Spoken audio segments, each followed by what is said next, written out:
దేవుని సన్నిధిలో నీవు దినానికి ఎన్ని గంటలు మోకరిస్తున్నావు? ఇది నీ ఆధ్యాత్మికమైనటువంటి డెవలప్మెంట్. రోజుకు నువ్వు ఎన్ని గంటలు బైబిల్ చదువుతున్నావు, ఎన్ని అధ్యాయాలు బైబిల్ చదువుతున్నావు, ఇది నీ ఆధ్యాత్మికమైనటువంటి డెవలప్మెంట్. వారానికి నువ్వు ఎన్నిసార్లు ఉపవాసం ఉండి ప్రార్థన చేస్తున్నావు, ఇది వారానికి నువ్వు ఉపవాసం ఉండే విధానంలో ఆధ్యాత్మికమైన డెవలప్మెంట్.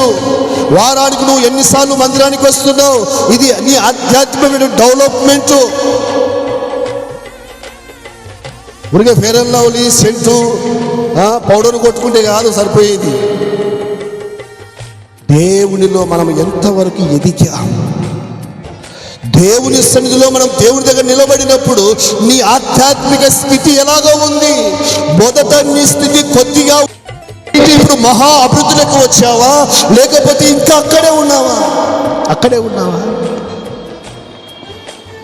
దేవుని బిడ్డలారా, దేవునికి అభివృద్ధి చెందవాళ్ళంటే మహా ఇష్టం. హల్లెలూయా. ఎవరు అభివృద్ధి చెందరంటే సోమరులు అభివృద్ధి చెందరు. శ్రద్ధగా పనిచేసేవాడు ఐశ్వర్యవంతుడవుతాడు, సోమరి ఏమైపోతాడు? దరిద్రుడవుతాడు.